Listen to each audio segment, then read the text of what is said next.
What's up guys, my name is Ace, and today I wanted to address something that I've been having an issue with in CoD WW2 lately, and I've been noticing more and more people having these issues, and this has to do with the connection experience.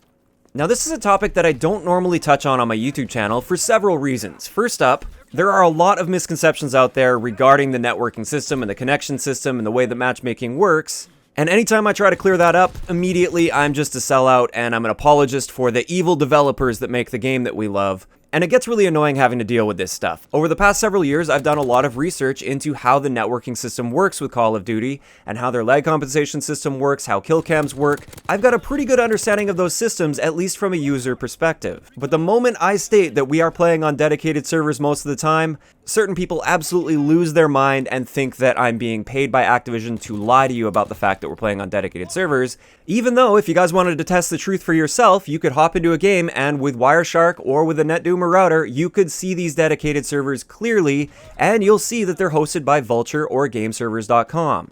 So that's the first reason I tend to avoid this topic. Anything positive I say about the system or any facts that I share about the system, immediately I get backlash on this from people that don't understand what they're talking about. Second, while I do have a very good understanding of how these systems work from a user's perspective, I would never even pretend to know nearly as much as the developers know about these systems. Obviously, they created these systems, they work on these systems daily. And as a result, it's kind of difficult for me to give constructive feedback and criticism towards this system, and I like my videos to be constructive. If I am going to complain about something, I really like to be able to offer some sort of suggestions or what I would do to fix the problem. And that's difficult when I clearly don't have as much knowledge or information about these systems as the developers themselves. Finally, the thing about connections is everybody's experience is different. What I experience on my home network connection compared to somebody else's home network connection could be completely different. I'm sure there's a bunch of you guys watching this video right now that rarely have any sort of connection issues whatsoever. Like, generally the game plays just fine when it comes to connection. On the other end of that, I'm sure there's tons of you guys that have constant connection problems, and it makes the game pretty much unplayable for you. So these are the reservations I have going into a video like this, but lately I have been noticing some pretty big issues with consistency of connection in CoD WW2 that I personally hadn't been experiencing too much throughout the rest of the year. For the most part, my connection is okay, it's just fine, it's not a big deal. It's not that bad, unless of course I'm playing with my girlfriend who's in Norway, in which case, of course, I'm going to be on a 2-bar and it's going to be a frustrating experience most of the time, but I'm doing that to myself. The biggest issue I've been noticing lately, keeping in mind I have a NetDoomer router which allows me to monitor the dedicated servers I'm connecting to when I'm playing games, as well as the general geographic location of all the players that are connected to the match. Lately I've been noticing if I'm not actively filtering with my router, because I can force a connection onto a dedicated server that I want, if I don't filter at all, so I'm just playing as if I didn't have this fancy router, I'm often ending up on a dedicated server location that's not ideal for me. It's not the best location possible for me. Just to show you guys what I'm talking about here, I live just outside of Edmonton, Alberta, Canada. The closest dedicated server location to me is Seattle. However, lately the game is almost always forcing me onto a St. Louis server. When you look at the geographic distances here, Seattle is right around 3 times closer to me than St. Louis. Now I know geographic distances don't mean everything when it comes to connection, because it's all about the route that your connection takes. Sometimes you can actually have a lower ping to a server that's further away, but I can also ping these servers, and when I'm playing on the St. Louis servers, I tend to get a ping of right around like 70 to 80 milliseconds, which is acceptable, I guess, in an online game. It's not going to give you a great online experience, but it's what most people would consider to be an acceptable connection. When I ping the Seattle dedicated servers, on the other hand, I get a ping of roughly 50 to 60 milliseconds.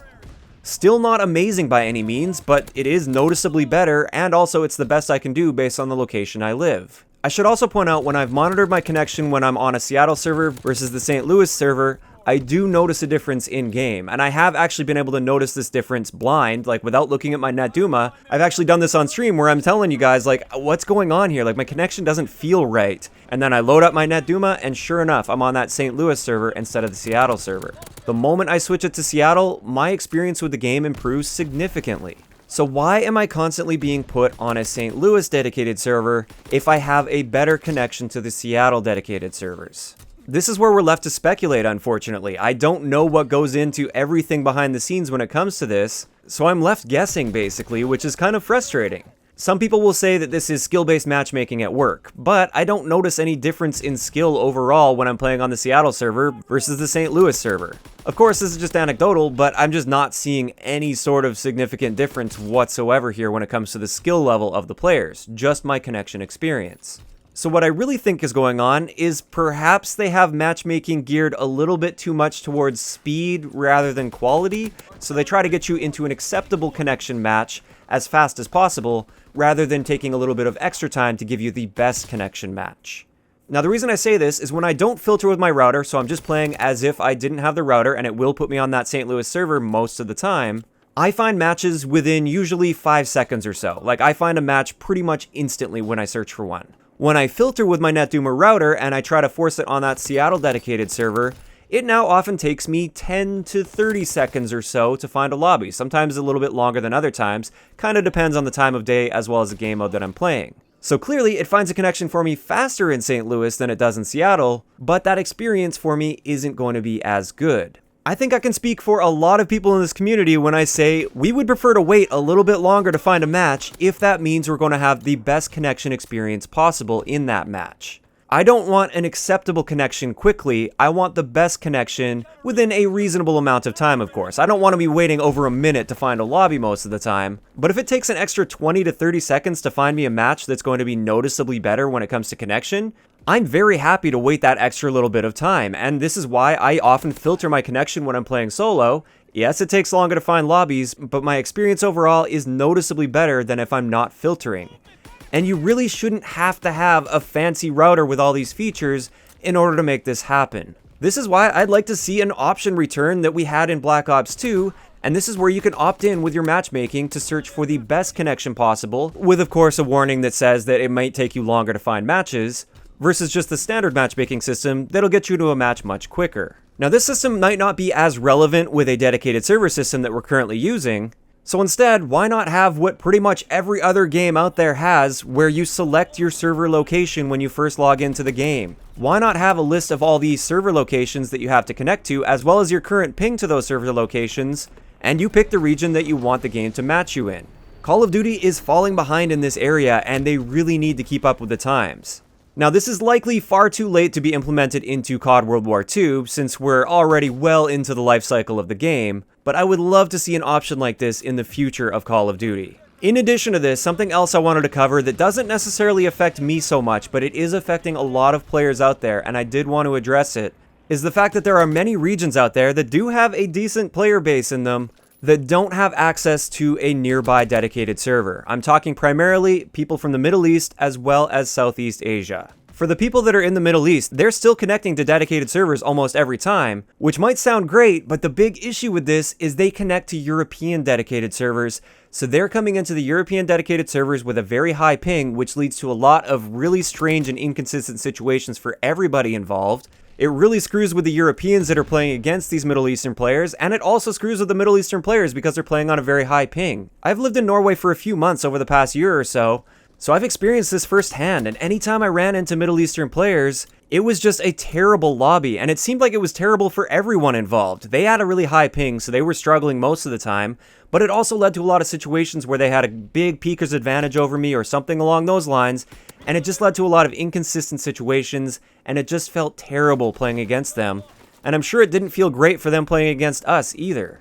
So the most obvious solution for this would be to increase your infrastructure. Get some servers somewhere at least somewhat close to the Middle East for those Middle Eastern players to play on. Same thing goes to Southeast Asia. They used to have a Singapore server as far as I'm aware. Apparently that one is not online anymore, and now they're forced to connect to either Australia or Japan, which is creating a very similar situation to the Middle Eastern versus European connection. So the obvious solution is just add more server locations, but that's a higher end business decision, and that's likely completely out of the hands of most of the developers.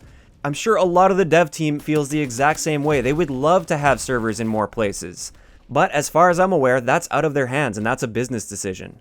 As a result, perhaps another solution is force people in those regions to play on the old style system where we have listen servers with a player host. Sure, you'll definitely run into situations where you have those terrible hosts where it just causes everybody to lag, but we went many years with Call of Duty on this system, and generally connections were just fine. Like, they were very playable for the most part. You would just run into bad hosts every now and then. I think it would be a significant improvement for those Middle Eastern and Southeast Asian players to play on a peer-to-peer connection together with a relatively low ping, rather than everybody connecting to a dedicated server that's really far away on a 200 plus millisecond ping. In either case, I really feel something should be done here in the future with Call of Duty, because it's not just affecting these regions, which Activision might not be really targeting so much, it's spilling over into the other regions and causing problems there.